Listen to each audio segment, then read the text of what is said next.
Assalamualaikum warahmatullahi wabarakatuh. Alhamdulillah, salatu wassalamu ala rasulillah Sayyidina wa maulana Muhammad ibn Abdillah wa ala alihi wa sahbihi wa man tabi'ahu wa mawalah. Bapak-bapak, ibu-ibu, hadirin hadirat, alim ulama, cerdik pandai, tokoh masyarakat, yang besar tak dihimbau gelar, yang kecil tak dapat disebut nama. InsyaAllah kita semua dimuliakan Allah subhanahu wa ta'ala. Amin ya rabbal alamin. Ada seorang bernama Ibrahim bin Adham, asalnya dari Al-Balkh, ba lam kha. Orang Balkh ini biasa ujung namanya disebut Al-Balkhi. Contohnya Syaqiq Al-Balkhi. Sekarang negeri Balkh ini berada di negara Afghanistan. Afghanistan, Uzbekistan, Kazakhstan, Kyrgyzstan, itu banyak ulama-ulama berasal dari sana zaman dulu. Bahkan Imam Bukhari itu yang punya kitab Sahih Al-Bukhari itu berasal dari Uzbekistan. Sedangkan yang kita kaji malam ini Ibrahim bin Adham dari Balkh, sekarang Afghanistan. Ayahnya seorang raja dari negeri yang disebut sebagai sekarang Persia. Dulu Sunni itu, dulu Persia itu ahlu sunnah wal jamaah. Tapi sejak berkuasanya dinasti Safawi berubah menjadi Syiah. Itulah pentingnya politik. Politik kalau sudah menguasai suatu negeri, bisa dirubahnya akidah itu dari Sunni menjadi Syi'i. Dinasti Safawi lah yang merubah Persia menjadi Syiah. Na'udzubillah. Tapi justru bisa juga sebaliknya. Salahuddin Al-Ayyubi Sunni, bisa berubah negeri-negeri di Afrika Utara menjadi Sunni. Itu juga karena politik. Maka orang Islam mesti menguasai politik. Lalu kemudian anak raja bernama Ibrahim bin Adham tadi berburu. Anak-anak raja itu hobinya berburu, naik kuda, tembak sana, panah sini, panah sana. Ketika dia sedang berburu itu, tiba-tiba dia mendengar suara ke telinganya. Kata suara itu, alihadza khuliqta, abihadza umirta, alihadza khuliqta, apakah untuk ini engkau diciptakan? Abihadza umirta, apakah untuk ini kau disuruh Allah? Terus suara itu ke telinganya, apakah untuk ini kau diciptakan? Apakah engkau diciptakan hanya untuk naik kuda, memanah ke hutan sana, berburu ke sana, berburu ke sini? Apakah untuk ini kau diciptakan? Bukankah kau diciptakan untuk beribadah menyembah Allah? Jadi kalau ada suami ibu hobinya memancing ke sana, mancing kemari, tiba-tiba berhenti, nah, itu mungkin dia mendengar suara. Apakah untuk ini engkau diciptakan? Engkau diciptakan untuk memakmurkan masjid, kau diciptakan untuk sholat berjamaah, kau diciptakan untuk baca Quran, bukan menunggu yang tak jelas dari pagi sampai petang. Tak perlu ditunggu. Abihadza umirta, apakah untuk ini kau diperintahkan Allah? Engkau diperintahkan Allah untuk beribadah. Lama-lama dia berpikir, ditinggalkannya negeri Khurasan. Al-Khurasani, orang Khurasan. Akhirnya dia menyibukkan diri dengan ibadah kepada Allah subhanahu wa ta'ala. Maka kisah dia banyak ditulis dalam kitab-kitab yang terkait dengan akhlak, bagaimana mencari ridha Allah, bagaimana meninggalkan ridha dunia kepada ridha Allah. Ibrahim bin Adham. Imam Ibnul Jauzi menyebutnya dalam kitab Sifatus Safwah. Imam Al-Ghazali menyebutnya banyak dalam kitab Ihya Ulumuddin. Orang-orang soleh banyak bercerita, mulutnya selalu menyebut Ibrahim bin Adham. Meninggal tahun 161, lebih tua daripada Imam Syafi'i. Imam Syafi'i lahir 150, Ibrahim bin Adham meninggal 161. Artinya apa? Ketika Imam Syafi'i berumur 11 tahun, meninggal Ibrahim bin Adham. Hanya saja dia tidak berkecimpung dalam masalah fikih. Dia lebih banyak bercerita masalah akhlak, masalah pensucian jiwa, masalah membersihkan hati, masalah mendekatkan diri kepada Allah subhanahu wa ta'ala. Datanglah seorang pelaku perbuatan maksiat, hobinya buat dosa saja sama dia. Lalu kemudian bertanya orang ini kepada Ibrahim bin Adham, wahai Tuan Ibrahim bin Adham, ya, bolehkah aku melakukan perbuatan maksiat? Nampak jawaban orang bijaksana.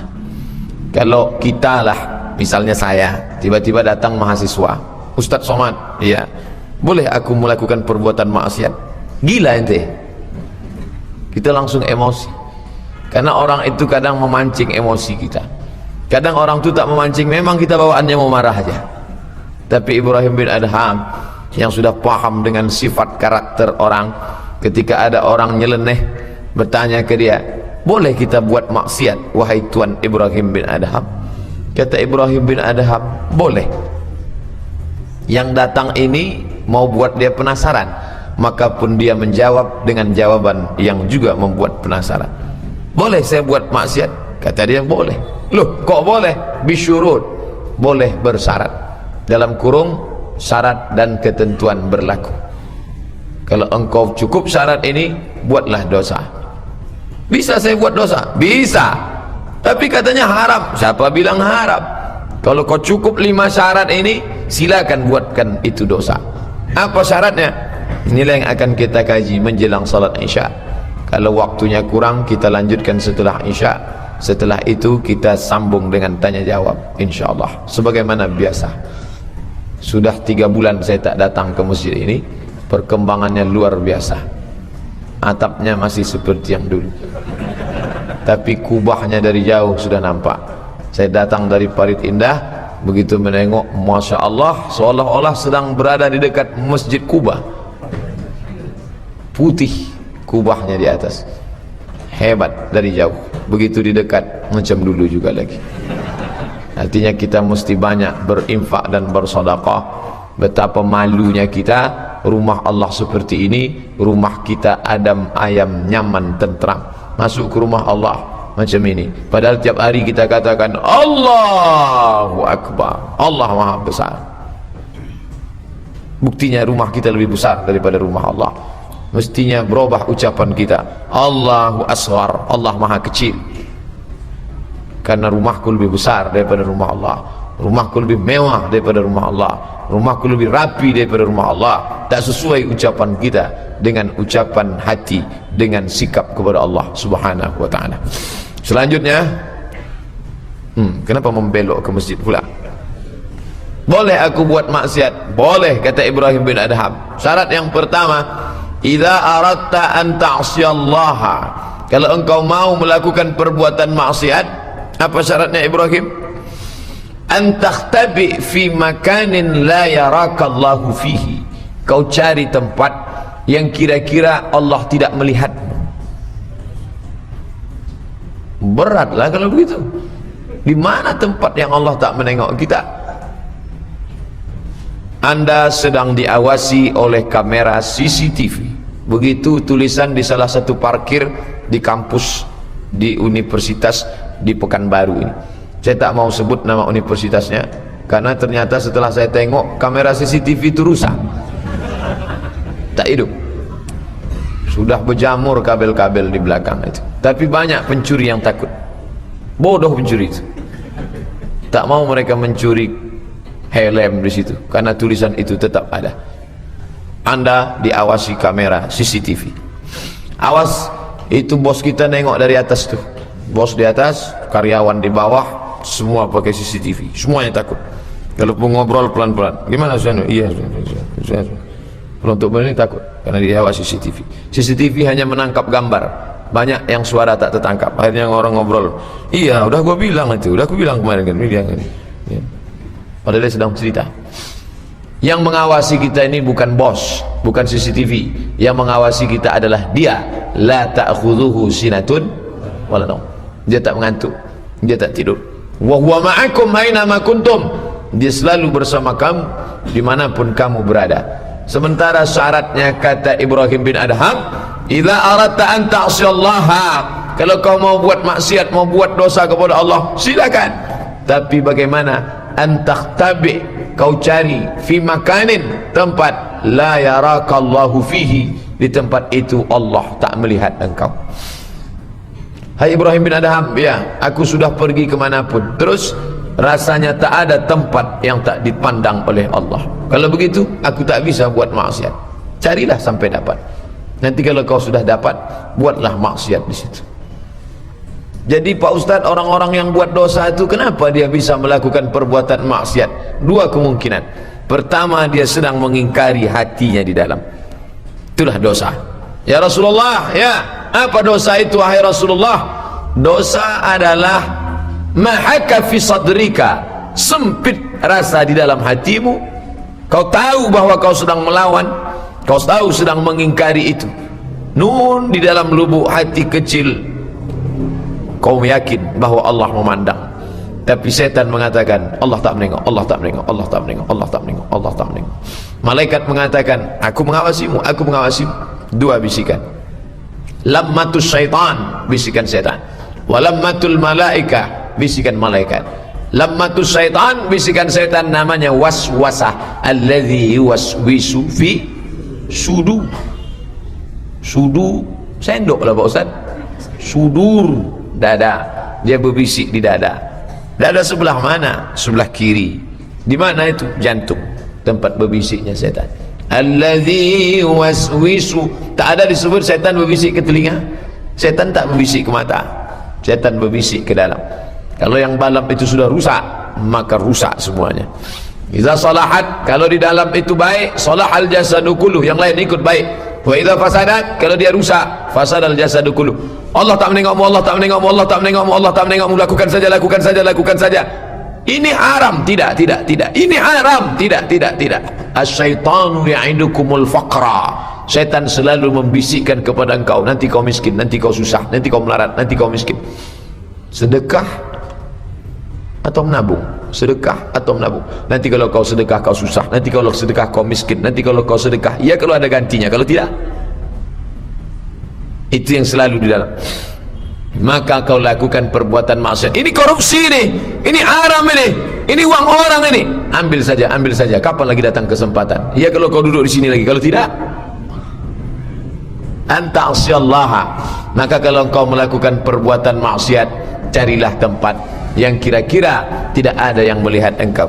Apakah orang yang melakukan perbuatan dosa itu tidak tahu bahwa dia dilihat Allah? Dia tahu, tapi dia lawan pengetahuan. Orang yang melawan pengetahuan imannya secara sengaja, secara sadar, terus dilawannya, maka orang itu disebut fasik.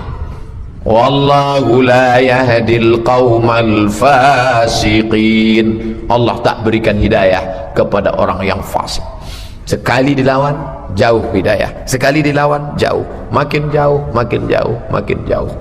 Akhirnya dia tenggelam dalam perbuatan fasik. Tahu dia itu haram, dibuatnya juga. Tahu dia itu tak boleh, dibuatnya juga. Tahu dia itu perbuatan buruk, dibuatnya juga. Akhirnya Allah sesatkan dia ke dalam kesesatan yang nyata. Yudillu bihi katsira, banyak orang yang disesatkan Allah. Wa yahdi bihi katsira, banyak orang yang diberikan hidayah, jalan petunjuk oleh Allah. Dua jalan, jalan hidayah kanan, jalan fasik kiri. Pilihlah, berada di simpang jalan. Pergi ke Raudhatus Shalihin atau pergi ke karaoke. Anak-anak muda ini, kalau yang tua tak ada mungkin ngajak karaoke. Yang tua pun diajak juga, parah betul itu. Pengajian aku karaoke, pengajian atau karaoke. Hadirilah pengajian rutin kita di hari Ahad kedua setiap bulan di Masjid Raudhatus Shalihin. Tak lama sesudah itu datang WA kawan, hadirilah nonton bareng. Kesini apa kesini? Kata iman di dalam, jangan, Allah mengawasimu. Kata kawan, ayolah. Tidak, aku akan tetap pergi pengajian. 1000 kalian mengajak, aku tetap pengajian. Kata kawan, aku yang bayar. Ayalah kalau gitu. Tengok betapa cepatnya dia berubah. Buatlah perbuatan maksiat yang kira-kira tak ada yang memperhatikanmu, maka pintu-pintu tempat maksiat itu rapat, lubangnya kecil. Lubang pintu karaoke itu kecil. Ustaz pernah juga masuk dalam? Pernah. Dilarang berbuat mesum, tertulis di pintu di dalam. Tempat-tempat buat dosa, dilarang berbuat mesum. dilarang melakukan perbuatan dosa. Sama macam tulisan di tempat rokok. Rokok dapat menyebabkan kanker, impoten, gangguan kehamilan. Itu dulu. Kenapa? Karena akhirnya orang memplesetkan itu. Katanya rokok ini berbahaya. Rokok berbahaya kalau rokok dapat, Pak Ustaz. Coba tengok, rokok dapat. Kalau dibeli tidak. Akhirnya muncul tulisan terbaru, rokok membunuhmu. Kenapa dituliskan itu? Dibuatkan gambar jantung terbelah, bibir rusak, segala macam kanker, sampai biru itu paru-paru, sampai hitam. Kenapa dituliskan di tempat itu? Begitu juga di tempat perbuatan dosa.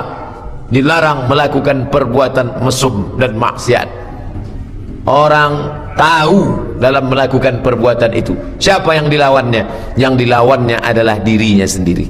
Karena dalam hati nurani yang paling dalam, orang tahu bahwa dia sedang diawasi Allah Subhanahu wa ta'ala. Itulah perlunya berlingkungan kawan sahabat yang mendekatkan diri kepada Allah. Jangan nanti kau begini, kata dia. Bersyukur Bapak Ibu kalau ada kawan yang masih melarang kita. Kalau ada kawan yang mengajak kita puasa sunat, kalau masih ada kawan yang mengingatkan kita tentang perbuatan maksiat, pegang dia sampai mati. Jangan biarkan dia pergi jauh. Karena kalau sampai dia jauh dari kita, belum tentu ada kawan lain. Ini pesan dari Al-Mukarram Kiai Haji Lutfi Zawawi, khairul ashab man ya'du'uka ilal khair. Sebaik-baik kawan adalah kawan yang mengajakmu berbuat baik. Ada kawan saya ini, Pak, baik betul dia, Pak Ustaz. Kenapa kita tahu dia baik? Pokoknya kalau ngutang sama dia enak betul. Ngutang itu apa? Untuk ngajak buat dosa.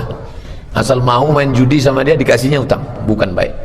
Madiya'du'uka ilal khair, yang mengajak engkau berbuat baik, yang mengingatkan engkau perbuatan dosa. Ibrahim bin Adham sedang mengingatkan itu. Kalau engkau mau buat dosa, carilah tempat yang kira-kira Allah tidak melihat perbuatan. Orang Islam masuk kamar mandi pun dia akan diawasi Allah. Allahumma inni a'udzubika minal khubuthi wal khaba'ith. Pak Ustaz, kata tuan rumah di Malaysia, Ustaz selama tinggal di sini tausiah tak usah di hotel, di rumah saya saja. Ini kamar mandi, ini sampo, ini sabun, ini basahan, disediakan basahan.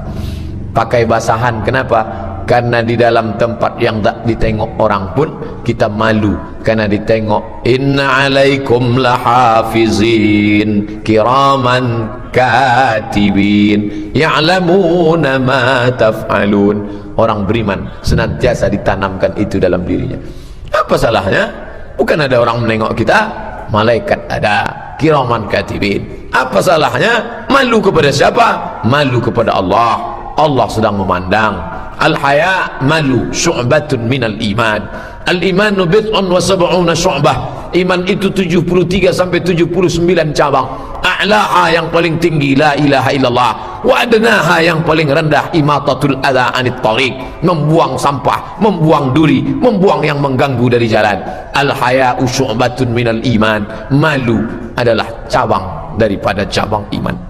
Orang banyak malu kepada manusia. Malu ketahuan ngupil. Ngupil bukan dosa. Apa ngupil itu Pak Ustaz? Mencongkel tai hidung.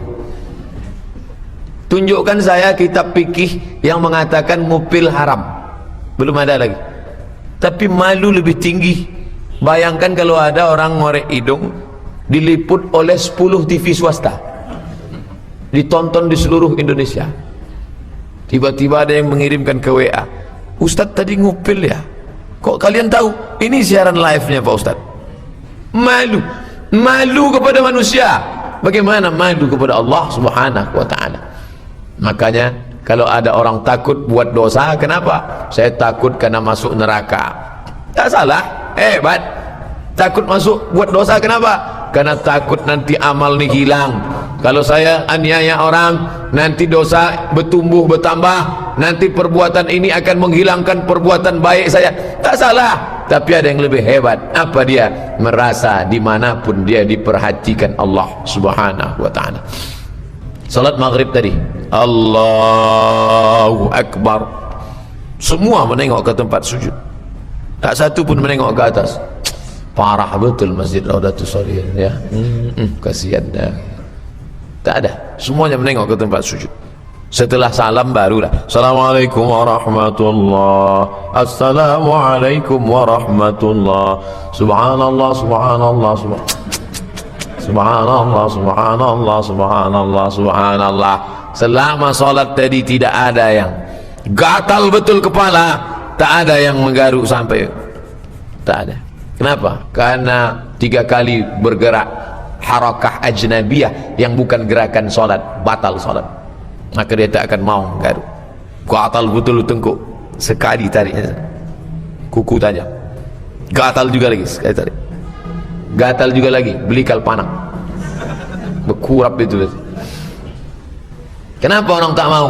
Dia malu karena dia sedang berada di hadapan Allah. Inilah maqam ihsan Islam. Anta syahada la ilaha illallah wa anna muhammadar rasulullah wa tuqima salah wa tu'tiya zakah wa tasuma ramadan wa tahajjal baita in istata'ta ilaihi sabila. Maqam Islam. Tinggi lagi iman, antu'mina billah wa malaikatihi wa kutubihi wa rusulihi wal yawmil akhir wa biqadri khairihi wa syarrihi. Ihsan. Apa itu ihsan? An ta'budallaha ka'annaka tarah. Kau berada dalam setiap ibadahmu seakan-akan engkau melihat Allah. Fa illam takun tarah, kalau engkau tidak melihat Allah, fa innahu yaraka, dia melihat engkau. Dia melihat engkau. Inilah yang paling berat. Sunyi di tengah keramaian, ramai di tengah kesunyian. Ini ramai ini. Ada Pak Ketua Masjid, ada Pak Bendahara, ada ibu, ada bapa, ada adik-adik, ada kamera sampai 3, ramai. Tapi tetap merasa sunyi. Kenapa? Tetap merasa berdua dengan Allah Subhanahu wa ta'ala. Kalau yang kusampaikan ini salah, malu, nanti aku akan dihitung oleh Allah. Kalau yang kusampaikan ini mengada-ngada, malu, aku sedang ditengok oleh Allah. Ramai, tapi sedang berdua dengan Allah. Sunyi, tak ada orang. Tengok kanan, tengok kiri, tak ada orang. Tapi tetap ramai. Kenapa ramai? Karena tetap ramai berdua dengan Allah Subhanahu wa ta'ala. Merasa ramai di tengah kesunyian, merasa sunyi di tengah keramaian. Inilah yang sulit. Tapi sekarang alhamdulillah banyak orang yang merasa sunyi di tengah keramaian. Ramai orang, tapi dia tetap merasa sunyi. Kenapa? Dia tetap berdua dengan HP-nya. Orang ramai dia tak peduli. Kata sambutan, kata gitu, kata ini, dia berdua aja. Dan ramai di tengah kesunyian. Anak tak ada, istri tak ada, keluarga tak ada. Dia tetap ramai. Ramai dengan HP. Enggak ada lo enggak ramai kata. Kalaupun mau ramai, biarlah ramai karena tak ada yang lain. Ramai karena bersama Allah, bersama malaikat, bersama kiraman, bersama katibin, bersama hafazah. Kau mau buat perbuatan maksiat? Iya, silakan. Cari tempat yang kira-kira engkau tak dilihat Allah. Oh, kalau begitu aku tak bisa. Okeylah, kalau begitu syarat yang kedua. Apa dia? Idza aradta an ta'siyallaha, kalau kau mau melakukan perbuatan maksiat, ya, lakukanlah dia di mana? La ta'sillaha fi ardi, la ta'sillaha fawqa ardi. Jangan kau lakukan perbuatan maksiat di atas bumi Allah. Oh, di mana bumi yang bukan bumi milik Allah? Kalau kita lewat di jalan Farid Indah, saya dari Panam masuk Bukit Barisan, masuk Bukit Barisan ini sebelum sampai melewati beberapa jalan, banyaklah tanah kosong. Tanah milik Dr. Pulan, tanah milik Pak Polisi, tanah milik Insinyur Pulan. Bapak yang punya duit, tolong buatkan satu baliho besar, semua tanah ini milik Allah Subhanahu wa ta'ala. Betul, itu milik kita. Tapi semua jalan, tanah ini, tanah aspal, tanah, semua tanah ini Allah SWT. Kata Ibrahim bin Adham, kalau engkau melakukan perbuatan maksiat, silakan laku perbuatan maksiat, tapi jangan di atas bumi Allah. Di mana? Tak ada bumi ini yang bukan milik Allah. Alam takun ardullahi wasi'atan. Apakah engkau tak tahu bahwa bumi Allah ini luas? Indonesia, Malaysia, Brunei Darussalam, Mesir, Maroko, semuanya bumi milik Allah. Makanya orang beriman tak pernah merasa asing dan tak pernah merasa aneh. Kita di Riau ini tak merasa asing. Ini bumi kita, ini bumi Melayu. Di mana bumi dipijak, di sini langit dijunjung. Ini bumi kita, nenek moyang kita di sini. Ketika merantau ke tempat agak jauh merasa asing. Di Makkah merasa asing, di Madinah merasa asing, di Kairo merasa asing, di Maroko merasa asing. Tidak, orang beriman tak pernah merasa asing. Kenapa? Karena semua bumi itu milik Allah Subhanahu wa ta'ala. Jakarta saja yang lama-lama nanti milik Cina. Reklamasi, perumahan-perumahan elit mewah. Punya siapa itu gedung tinggi? Tak lagi punya orang Islam. Na'udzubillah. Ini bumi milik Allah. Yang kau temui hamba Allah, yang kau pijak bumi Allah. Jangan merasa asing, jangan merasa aneh, jangan merasa, oh sedihnya Pak Ustadz, kami tinggal di Jerman ini. Kata jamaah yang sedang belajar kuliah, yang sedang bekerja, kami jauh dari keluarga. Yang kau jumpai itu hamba Allah, yang kau pijak itu bumi Allah. Adik-adikku, mahasiswa-mahasiswi yang dapat beasiswa ke Australia, yang dapat beasiswa ke McGill University Kanada, yang dapat beasiswa ke Connecticut Temple University Amerika, jangan kalian merasa asing. Yang kalian jumpai itu hamba Allah, yang kalian pijak itu bumi Allah. Kalau sudah merasa di atas muka bumi Allah, maka tak pernah melakukan perbuatan maksiat. Yang kuinjak ini adalah milik Allah Subhanahu wa ta'ala. Bapak Ibu yang dimuliakan Allah, cerdas Ibrahim bin Adham. Tapi tentu kecerdasan itu dapatnya dari mana? Connect antara hati dengan Allah, maka muncul ilham. Wahyu sudah putus. Nanti kalau datang orang, izinkan aku berbuat dosa Pak Ustadz. Mau buat dosa? Iya, buatlah dosa. Kira-kira di tempat itu bukan milik Allah. Ini rumah saya nih, yang bangunkan saya. Security-nya ada di luar. Siapa mau nengok saya? Dibaca habis subuh sekali, habis sholat subuh sebelum matahari terbit sekali, dibaca setelah sholat asar tenggelam matahari, petang pagi. Maksurat, di antara ayat maksurat, lillahi ma fis samawati wa ma fil ard. Apa yang di bumi, apa yang di langit punya Allah, bukan punya engkau. Dianjurkan habis sholat baca ayat kursi. Apa isi ayat kursi?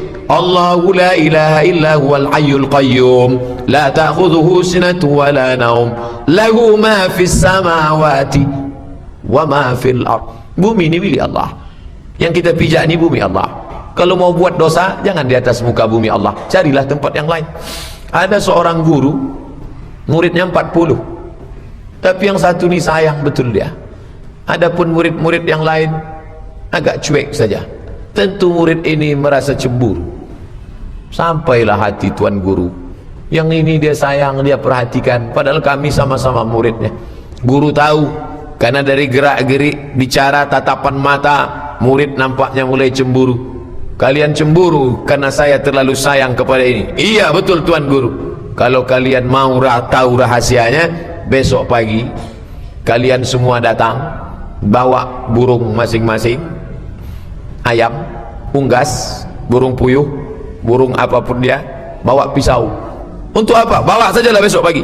Besok pagi semuanya membawa. Begitu mereka bawa, udah ya, cari di tempat yang kira-kira kalian tidak dilihat oleh Allah.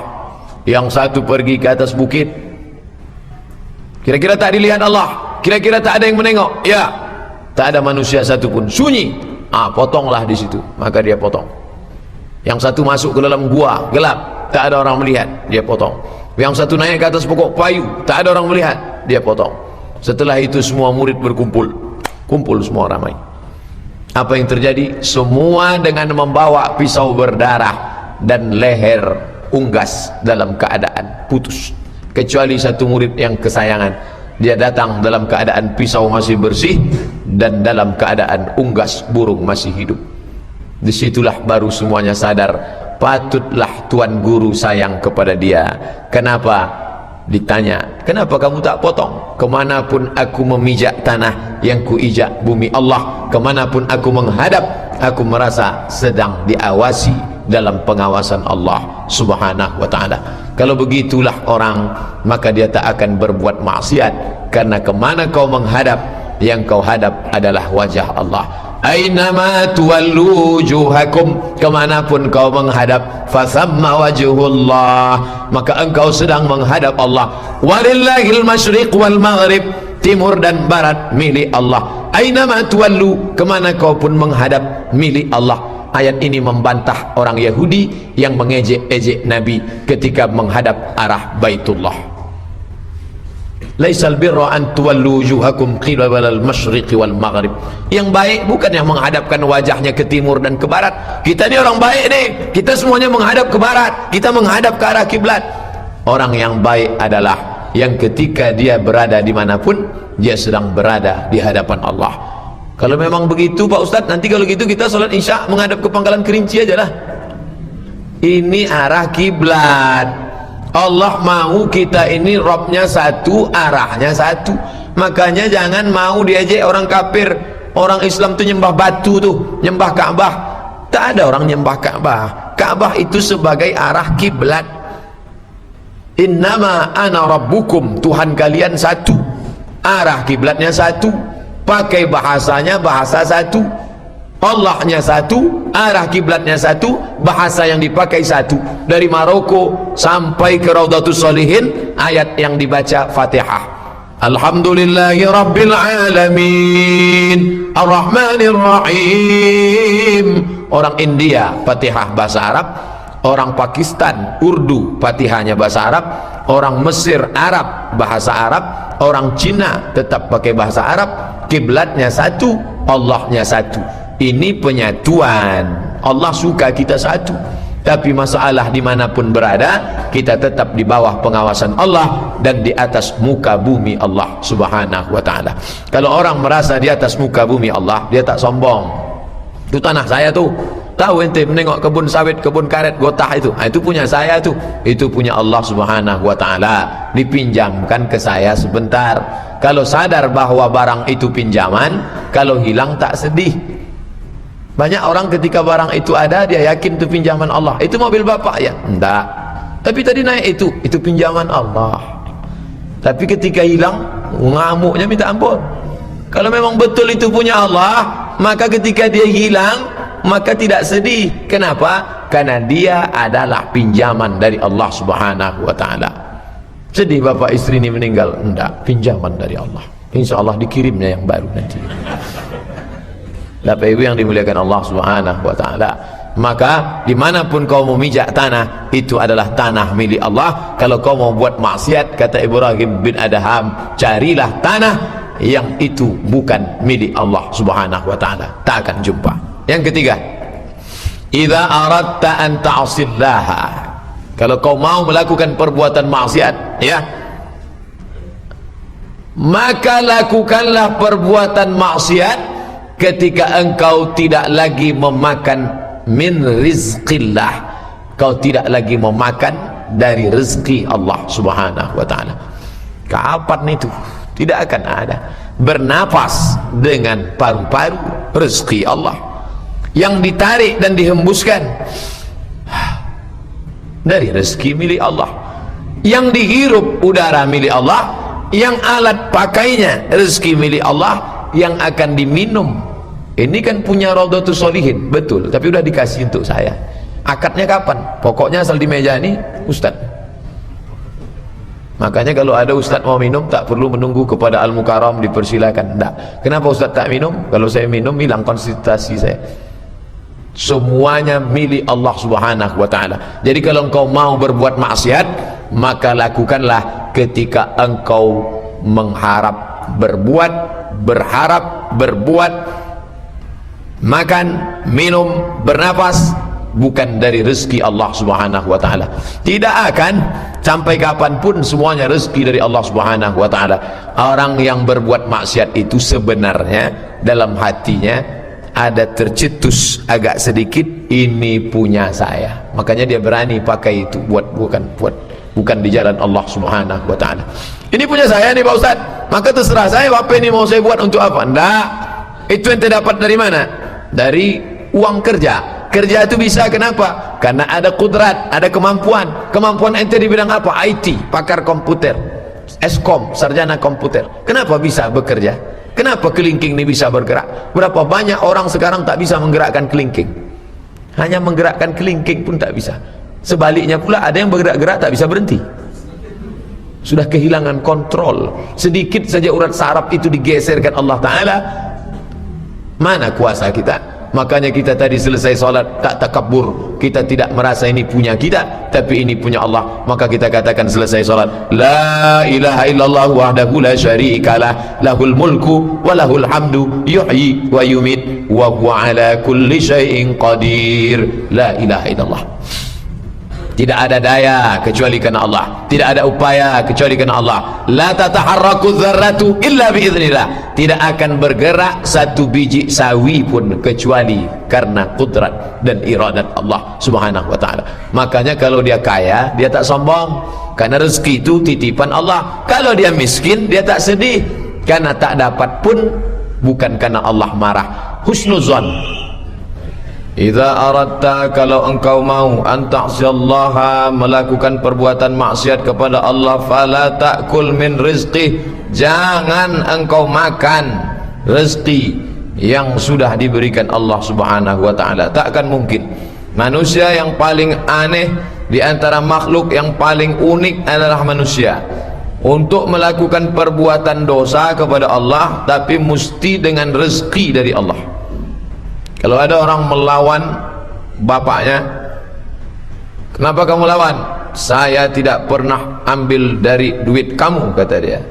Ada yang lebih parah, makannya dari bapaknya, minumnya dari bapaknya, rumahnya dibuatkan bapaknya, kendaraannya diberi, subsidi hidupnya, nikahnya pun tetap juga melawan.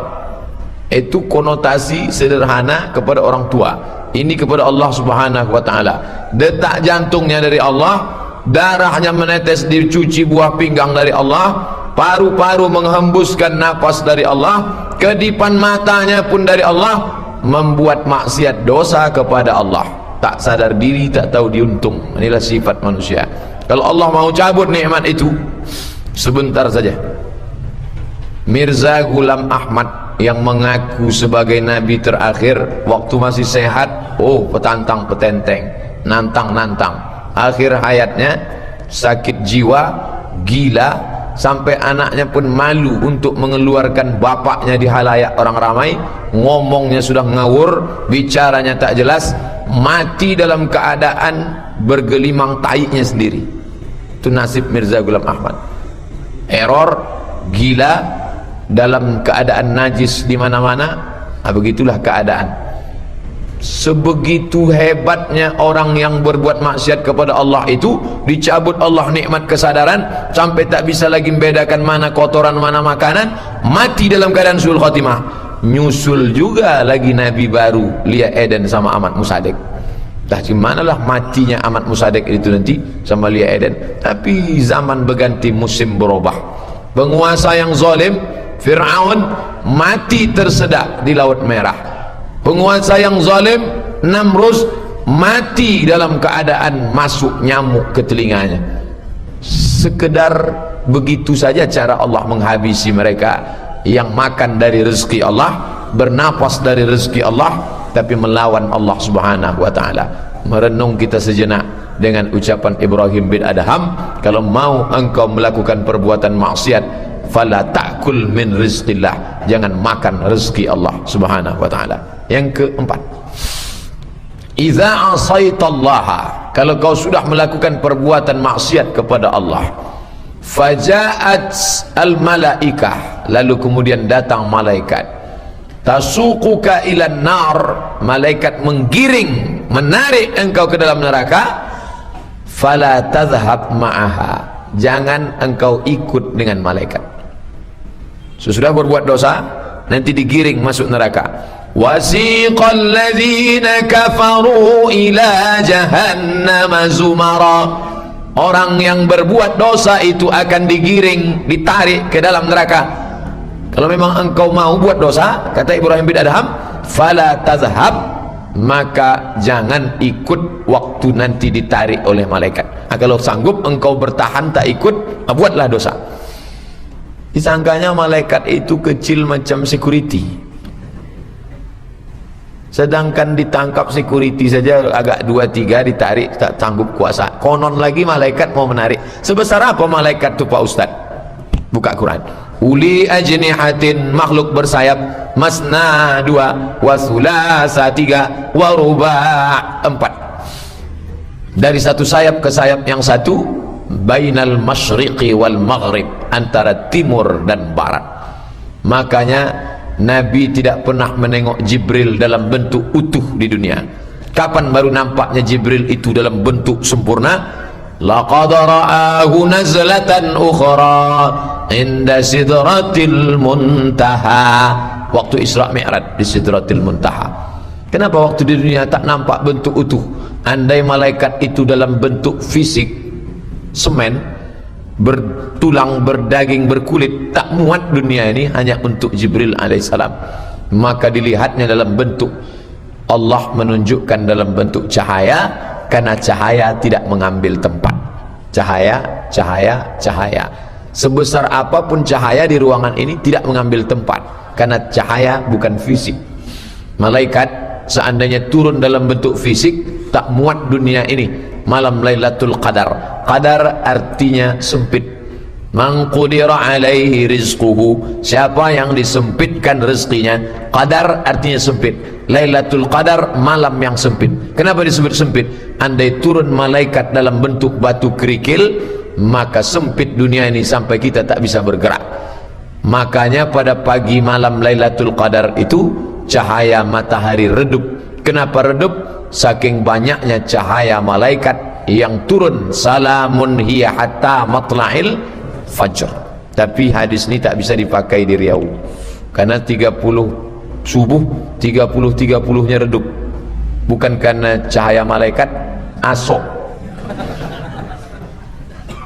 Bisa dipahami hadis itu kalah cahaya matahari karena cahaya malaikat. Kalau sudah masuk lampu sorot yang terang, maka kalahlah ini, redup ini kalau datang lampu sorot.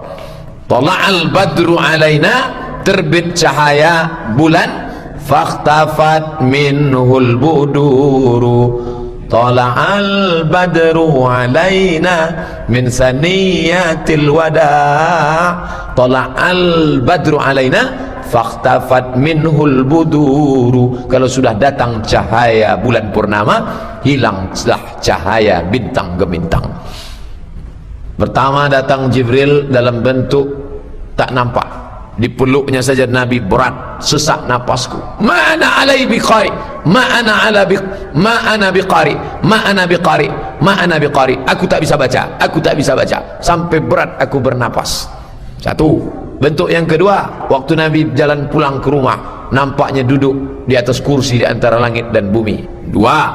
Yang ketiga, waktu dalam keadaan duduk berhadap-hadapan lututnya dengan lutut Nabi, rambutnya hitam, bajunya putih, bertanya tentang mahwal iman, mahwal Islam, mahwal ihsan. Dijawab Nabi, rupanya macam wajah Dihyah Al-Kalbi, sahabat Nabi. 3 bentuk, 3-3-nya tak sama. Baru nampaknya bentuk asli pada saat di Sidratul Muntaha. Buka surat An-Najm, begitu cerita tentang Isra dan Mi'raj. Nanti kata Ibrahim bin Adham, setelah engkau buat dosa-dosa, maksiat-maksiat, ja'at skal malaikah, datang malaikat kepadamu, litasukuka ilan nar, digiringnya engkau ke dalam neraka, fala tazhab, kuatkan kakimu, jangan ikut sama mereka. Kalau sanggup engkau, buatlah. Maka dari sekarang latihan memanglah memperkokoh kaki. Kira-kira kalau ditarik malaikat bisa enggak?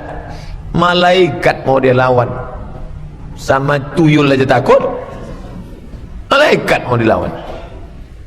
Malaikat itu sampai Umar bin Khattab pun tak tahu. Setelah pergi malaikat yang berambut hitam berbaju putih, lalu Nabi bertanya, tahu kalian siapa tadi yang datang itu? Tidak. Umar, tahu engkau siapa tadi yang datang? Tidak. Jibril atakum yu'allimukum dinakum. Itu yang datang tadi Jibril, mengajarkan kalian tentang agama, tapi dia pura-pura bertanya, pura-pura dia tak tahu. Setelah Nabi bagi tahu, yang tak tahu pun menjadi tahu. Itu salah satu cara mengajar orang dengan membuka pertanyaan. Makanya banyak jamaah, sebetulnya Pak Ustadz yang saya tanyakan tadi itu tahu saya itu. Kenapa Pak tanya? Saya mau nyindir kawan saya aja. Nyindir pula. Bilanglah mau ngasih tahu. Jibril alaihissalam, malaikat. Manusia tak tahu kalau itu Jibril, tapi Lia Eden tahu itu Jibril. Dia mengaku katanya Jibril, Mikail, Israfil, Israel sudah turun ke rumahnya mengangkat dia menjadi nabi terakhir. Dan dia pula sudah dapat ilham bahwa Ahok itu titisan 2 monyet. Dan dia minta supaya presiden menyiapkan bandara karena Jibril mau turun dari planet pakai UFO kata dia. Orang begini dibela ini oleh human right. Ini nanti entah bagaimanalah malaikat maut menyentapkan nyawanya. Kalau engkau melakukan perbuatan dosa, datang nanti malaikat, la tazhab, jangan kau pergi bersama mereka. Sanggup tak? Kata si pelaku maksiat tadi, aku tak sanggup. Berat-berat betul syarat ente ini wahai Tuan Ibrahim bin Adham. Syarat yang kelima. Syarat yang kelima kata dia, nanti ketika engkau melakukan perbuatan maksiat di hadapan Allah Subhanahu wa taala, lalu kemudian dicatat oleh malaikat, ra'aita sahifata dzunubika, ra'aita, kau lihat dengan matamu, sahifata, lembaran-lembaran, dzunubika, dosa-dosamu, fangkir ala ma fa'alta, maka fangkir, ingkarilah semua yang sudah kau lakukan dulu. Tengok dosa. Terus ini perbuatan dosamu, iya, ingkarilah. Katakan kepada malaikat, hai malaikat, kalian salah tulis nih. Sanggup ente melakukan itu? Kalau sanggup, lakukanlah perbuatan dosa. Maka nanti sampai masanya ditunjukkan buku catatan itu, apa kata Allah? Iqra, baca. Selama ini disuruh Iqra bismi rabbikal ladzi khalaq. Sekarang enggak, Iqra kitabak, baca buku catatan amalmu. Dibacalah di situ. Pada tanggal 12 Rajab 1438 Hijrah, kami duduk bersama di majelis taklim, majelis Raudhatus Salihin. Ini catatan amal engkau? Iya. Tapi di halaman berikutnya macam-macam isinya. Duduk bersama Mahabharata, duduk bersama maksiat, duduk. Sanggup engkau mengingkari itu? Sampai-sampai orang yang menengok buku catatan itu, apa kata dia? Mali hadzal kitab, mengapa buku catatan saya ini la yughadiru saghiratan, semua yang kecil-kecil, wala kabiratan, semua yang besar-besar, illa ahsaha, semua tercatat dalam buku catatan yang nyata. Tak ada yang luput dari catatan. Ini kertasnya, ini penanya mencatat. Berangkat ke masjid Raudhatus Shalihin, ibadah. Duduk mendengarkan pengajian, ibadah. Mengantuk-mengantuk sedikit, ibadah. Tak tahan menengok triplek bergantungan, nyumbang, ibadah.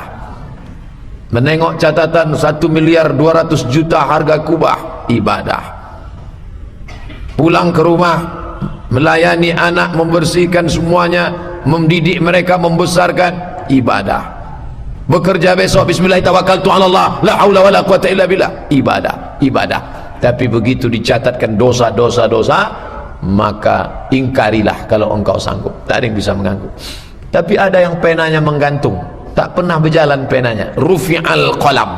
Qalam, qalam itu artinya pena, bukan tempat ikan tu. Nun wal qalam wa ma yasturun, demi qalam, pena yang mencatat segala amal. Rufi'al qalam, penanya tergantung. Kenapa tergantung? 3. Anin naim hatta yastayqiz, orang tidur sampai bangun. Selama ibu tidur, pena itu menggantung. Begitu ibu bangun, alhamdulillahilladzi ahyana ba'da ma amatana wa ilaihin nusyur. Bangun dari tempat tidur, pergi kamar mandi, berwudu, catat amal. Orang dulu kalau bangun kamar mandi, mandi, berwudu. Orang sekarang enggak. Begitu bangun, update status langsung. Anin naim hatta yastayqiz, orang tidur sampai bangun. Anis sabiy hatta yahtalim, anak kecil sampai akil balik. Anak-anak kecil tuh yang duduk-duduk di tangga, itu penanya tak mencatat tuh, gantung. Setelah dia nanti akil balik, Jadi tak dapat pahala dia, orang tuanya dapat pahala karena membawa dia ke masjid. Alah bisa karena biasa, dari kecil dibawa-bawa sampai tertua nanti dia beramal. Anil majnun, majnun kilometer 11 Seberantas. Anil majnun, orang gila, hatta yafiqa, sampai dia sembuh. Orang pikun kenapa tak disebut Pak Ustaz? Orang yang disuntik mau operasi kenapa tak disebut? Qiyas, anak kecil sampai akil balik, orang gila sampai sembuh, orang tidur sampai bangun. Ini tak dicatat. Makanya bapak ibu kalau mau berkelahi, mau mengamuk waktu sedang tidur itu dah tidak dicatat. Orang gila itu satu pun tak dicatat amalnya. Makanya banyak orang gila tak mau sembuh. Orang gila itu nanti di akhirat tidak ada dosanya dan dia berdialog dengan Allah Subhanahu wa taala. Aku, kata Allah, memberikan engkau akal wahai orang waras, kau pakai akal. Anak kecil yang meninggal dunia tak sempat beramal, bersih. Orang gila bersih. Tak adil Allah kalau gitu Pak Ustaz. Kenapa dia tak adil? Kacamata kita terlalu tipis membaca keadilan Allah Subhanahu wa taala. Sedangkan kemauan ibu saja anak kadang tak bisa mencernanya.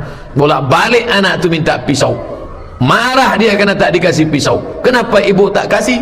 Anak, kau masih kecil, kalau kau pegang pisau ini nanti luka. Logika ibu tak terbaca anak, apalagilah cara pandang Allah Subhanahu wa taala. Maka tak ada cara lain. Ana inda husni zanni abdi bi, aku menurut prasangka hambaku kepadaku, bersangka baik kepada Allah Subhanahu wa taala. Maka orang kalau mau berbuat dosa agak-agak kira-kira sanggup tak kita mengingkari malaikat? Jangankan mau mengingkari malaikat, mengingkari pegawai Telkomsel aja kita tak sanggup.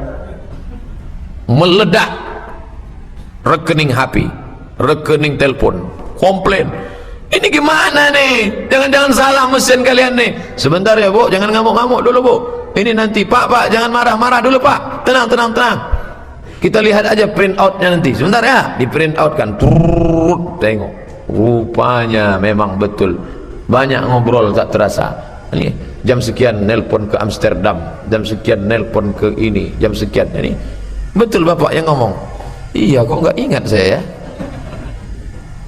Kita tak ingat perbuatan itu.